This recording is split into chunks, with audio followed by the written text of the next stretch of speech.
Good morning everyone. कैसे हैं आप लोग? इस मास्क की वजह से नहीं पहचान पा रहे होंगे। ये मास्क तो अब हमारे जीवन का हिस्सा हो गया है। ये आप कहीं भी जाओ, ये हमेशा इस्तेमाल करो।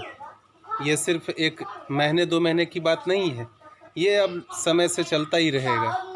तो ये मास्क हमेशा पहनना ज़रूरी होगा, आप कहीं भी हों। ओके, तो आज हम लोग शुरू कर रहे हैं सोशल साइंस। आपकी नई बुक आ गई है, बुक का नाम है जूनियर वर्ल्ड, और जो पहला चैप्टर है वो है फैमिली। फैमिली मीन्स परिवार। ओके, इस लॉकडाउन में तो फैमिली और फैमिली के इम्पोर्टेंस को आप ज़्यादा समझ ही रहे होंगे।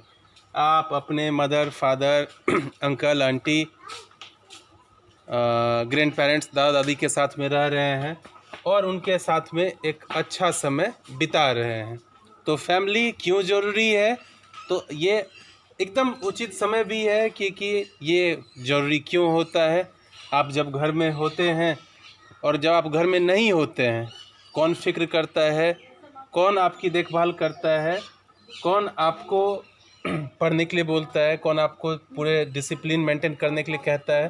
तो ये सभी हम सब कुछ जो है ये सीखते हैं फैमिली के अंदर ही। तो जो चैप्टर है वो फैमिली, अब हम शुरू करते हैं। Father mother and their children living together is called family. Family में माता पिता और उनके बच्चे, ये सब साथ साथ रहते हैं और इनको ही कहते हैं परिवार। अभी जो कैटेगरी है कि families are divided into 2 categories. 2 categories में ये फैमिली बट गई आज के समय के हिसाब से। न्यूक्लियर फैमिली या फिर स्मॉल फैमिली, छोटा परिवार, और दूसरा जो पहले हुआ करता था, अभी भी कुछ हिस्सा कुछ अंश बचा हुआ है, ये है जॉइंट फैमिली यानी कि बड़ा परिवार। Family is categorised into 2 groups, nuclear family और स्मॉल फैमिली, दूसरा जॉइंट फैमिली। फैमिली को देखें हम, हमारे फैमिली में जो लोग हैं न्यूक्लियर फैमिली में वो कौन कौन होते हैं और कितने मेंबर्स से ये फैमिली न्यूक्लियर कहलाने लगता है। न्यूक्लियर का मतलब होता है छोटा, स्मॉल न्यूक्लियर ये सब एक ही जैसे वर्ड हैं। तो mother father and their children live together is called nuclear family. मतलब ऐसे परिवार की कल्पना जहाँ पर कि माता पिता और उनके बच्चे, भाई बहन, लड़का लड़की, ये सब जब साथ होते हैं तो इनको बोलते हैं न्यूक्लियर फैमिली। अभी जैसे न्यूक्लियर फैमिली में हम लोग देख रहे थे फादर मदर सन डॉटर।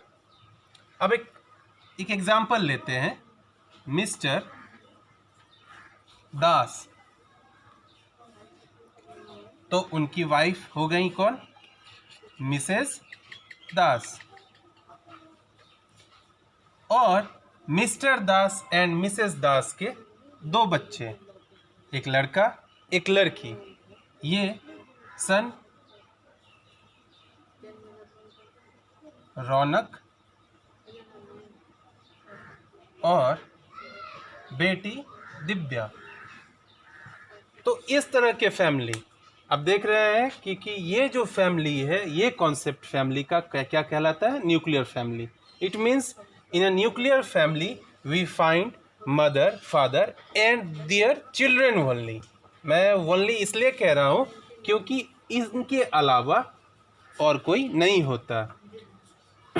उसके बाद है जॉइंट फैमिली। जॉइंट फैमिली संयुक्त परिवार, बड़ा परिवार।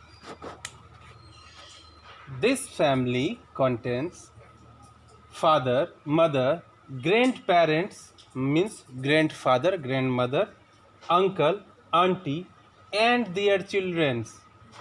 यानी कि पहले तो ग्रैंड पेरेंट को ही काउंट करें तो दादा दादी माता पिता चाचा चाची और उन सब के बच्चे। ऐसे परिवार की कल्पना करें कि जो ये सारे लोग एक ही साथ जब रह रहे हों, तो ऐसे फैमिली को हम लोग बोलेंगे जॉइंट फैमिली। ये संयुक्त परिवार है और बड़ा परिवार है। संयुक्त इसलिए, बड़ा इसलिए क्योंकि यहाँ 2-3 पीढ़ियाँ आप देखेंगे कि 3 पीढ़ियाँ एक साथ हैं। ग्रैंड पेरेंट्स, उनके बच्चे, हमारे जो है फादर मदर या फिर अंकल आंटी, और फिर उनसे जो हैं जो उनके बच्चे हैं। तो ये 3 पीढ़ियाँ एक साथ रह रही हैं, तो ये जॉइंट फैमिली है। अभी अगर न्यूक्लियर और जॉइंट फैमिली के बारे में कहा जाए कि क्या डिफरेंस है, तो this family has 4 and 5 members. ये मैक्सिमम हो गया, 4 से 5 लोग ऐसे फैमिली में होते हैं। बट ऐसे फैमिली में कम से कम 15, ऐसे 10 या 10 से ऊपर ऐसा परिवार होता है, इसमें इतने मेंबर्स होते हैं। इस फैमिली को मेंटेन कर पाना थोड़ा आसान होता है, क्योंकि ये छोटा है, कम लोग हैं तो कम रिक्वायरमेंट होंगी। लेकिन इस फैमिली को मेंटेन करना मुश्किल तो नहीं कह सकते हैं, लेकिन न्यूक्लियर फैमिली के हिसाब से थोड़ा कठिन होता है, क्योंकि इसमें इतने सारे मेंबर्स हैं तो इनके इतनी सारी रिक्वायरमेंट्स को पूरा करना होता है। लेकिन एक जॉइंट फैमिली में और न्यूक्लियर फैमिली में जो सबसे बड़ा अंतर वो ये है कि जब छोटे बच्चे इस परिवार का हिस्सा होते हैं तो वो जान पाते हैं कि उनके अंकल कौन है, उनके आंटी कौन है, उनके ग्रैंड पेरेंट्स कौन है, और वो उनकी ज़िंदगी में क्या अहमियत रखते हैं। अगर दादा दादी है तो रात में कहानियाँ भी वही सुनाते हैं। अगर अंकल है तो मार्केट या फिर कोई नई चीज़ें ला करके वो देते हैं। अगर आंटी है तो उनके हेल्प में वो हमेशा खड़ी होती हैं। तो परिवार के अलग अलग मेंबर्स की रिस्पॉन्सिबिलिटीज़ जब आप जॉइंट फैमिली के हिस्सा होते हैं तो ज़्यादा सीख पाते हैं। लेकिन हिस्सा होना और समय का जो डिमांड होता है उसमें थोड़ा अंतर हो जाता है। आज के दिन में न्यूक्लियर फैमिली लोग जॉब करने के लिए दूर जाते हैं, फिर वो अपने फैमिली, अपने वाइफ को, अपने बच्चे को ले जाते हैं, क्योंकि फिर उनके जो ये फादर्स ब्रदर या फिर फादर सिस्टर वो फिर अपने फैमिली के साथ कहीं और शिफ्ट, कहीं और जॉब कर रहे होते हैं। तो ये जो न्यूक्लियर फैमिली है ये इसी तरह फॉर्म होता चला गया। तो न्यूक्लियर फैमिली छोटा परिवार है जिसमें 4 से 5 लोग हैं। जॉइंट फैमिली बड़ा परिवार है, यहाँ पर आपके ग्रैंड पेरेंट्स, आपके अंकल आंटी और बाकी सारे लोग साथ साथ रहते हैं। आप अपने कज़न्स के साथ में खेल सकते हैं, आप अपने कज़न के साथ में अपने अंकल, अपने आंटी के साथ में, अपने ग्रैंड पेरेंट्स के साथ में अपने फीलिंग शेयर कर सकते हैं। आपको मदद करने वाले लोगों की संख्या ज़्यादा होती है, आपको यहाँ ज़्यादा देखभाल महसूस होता है कि यहाँ ज़्यादा देखभाल हो रहा है, क्योंकि फैमिली मेम्बर्स यहाँ ज़्यादा हैं। तो ये हमारा हो गया types of family, nuclear family and joint family. अब आगे हम लोग देखेंगे कि ये जो फैमिली है, जो फैमिली मेंबर हैं, तो उनमें अलग अलग मेंबर किस रिलेशन में आते हैं और वो कौन सा रिलेशन होता है, उसका नाम क्या होता है। ओके, तो नेक्स्ट वीडियो में फिर देखते हैं। अभी हम लोग देखेंगे रिलेशंस नेम। अभी चर्चा हो रही थी, इतने सारे लोग हैं तो वो किसी न किसी रिलेशन में आते हैं, तो उस रिलेशन का क्या नाम है। चलिए शुरू करते हैं पहले फादर्स से। फादर्स फादर यानी कि पापा के पापा को हम लोग क्या कहते हैं, ग्रैंड फादर। इट मीन्स दादाजी। What do we call father's mother, हम लोग पापा की माँ को क्या कहते हैं, ग्रैंड मदर यानी कि दादी।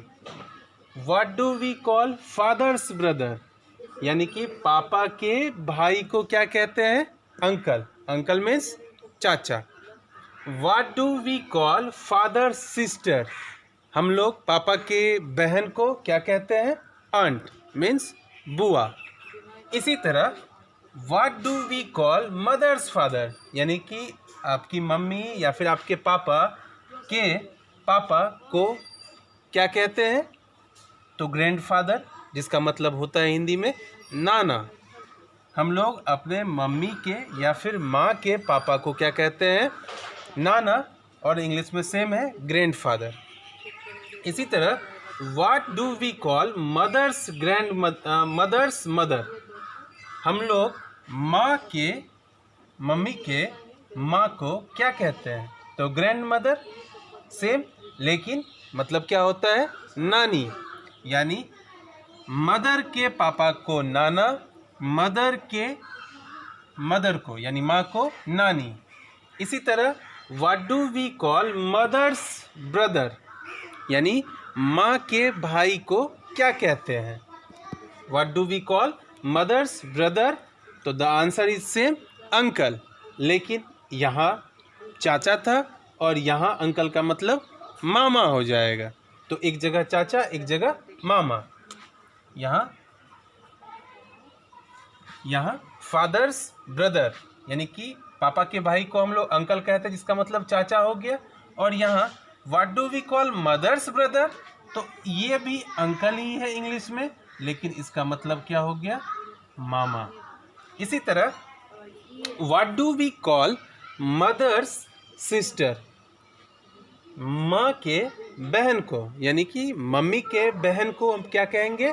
तो the answer is same, aunt या फिर आंटी। और इसका मतलब क्या हो जाएगा हिंदी में? मौसी। तो ये आपका रिलेशंस नेम। फिर से एक बार दोहराइए। फादर्स फादर ग्रैंडफादर मीन्स दादाजी, father's mother means grand mother मतलब दादी, फादर्स ब्रदर अंकल मतलब कि चाचा, फादर्स सिस्टर आंट मीन्स बुआ।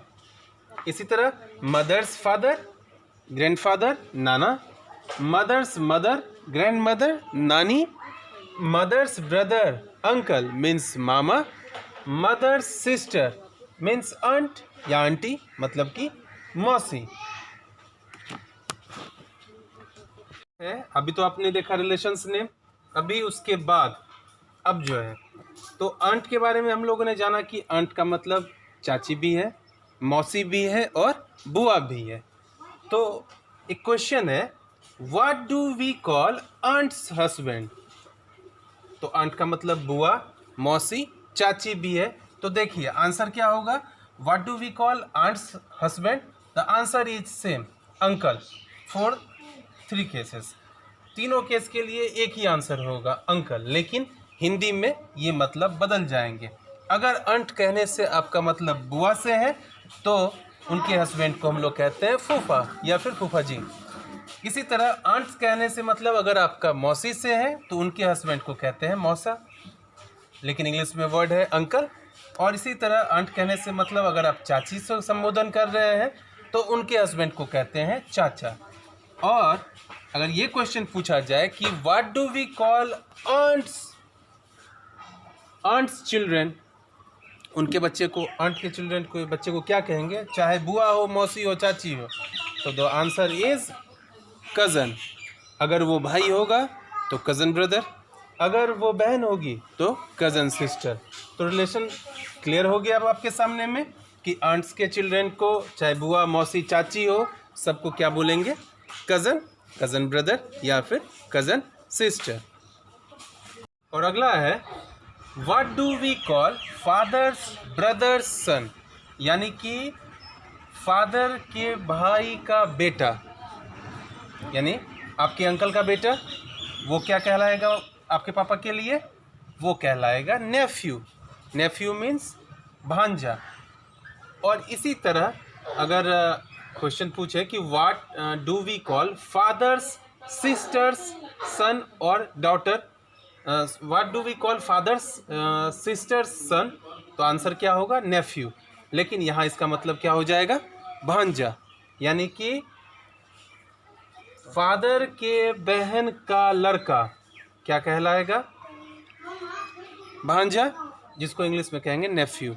मतलब नेफ्यू का मतलब भांजा या भतीजा दोनों होता है, लेकिन सिर्फ केस बदल जाते हैं। यानी कि आपके फादर के जो भाई हैं उनके लड़के को हम लोग कहेंगे नेफ्यू, इसका मतलब भतीजा हो गया। इसी तरह अगर फादर की सिस्टर है और उनका लड़का है तो उनको कहेंगे भांजा, जिसको इंग्लिश में कहेंगे नेफ्यू।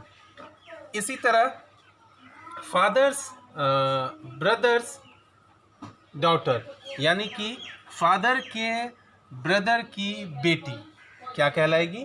नीस, मतलब कि भतीजी। और इसी तरह फादर्स ब्रदर्स डॉटर भतीजी, और फादर्स सिस्टर्स डॉटर, यानी कि फादर के बहन की बेटी, वो क्या कहलाएगी? तो वो भी नीस ही कहलाएगी, लेकिन मतलब क्या हो जाएगा? भांजी। यानी कि आपके पापा की बहन की बेटी, भांजी हिंदी में और इंग्लिश में नीस। इसी तरह आपके पापा के भाई की बेटी, तो आंसर सेम है इंग्लिश में नीस, लेकिन उसका मतलब क्या है? भतीजी। तो इस तरह ये रिलेशन का नाम। तो आपको इन सारे रिलेशंस में किनको क्या कहते हैं उनका एक लिस्ट भी बनाना है अपने से। क्वेश्चन का पैटर्न इसी तरह होगा। What do we call father's brother's son? What do we call father's sister's daughter? अभी जैसा क्वेश्चन मैं दोहरा रहा था, बिल्कुल ऐसा ही क्वेश्चन बनाना है और सारे रिलेशंस का नाम भी लिखना है। ये चैप्टर आपका खत्म हो गया। Thank you.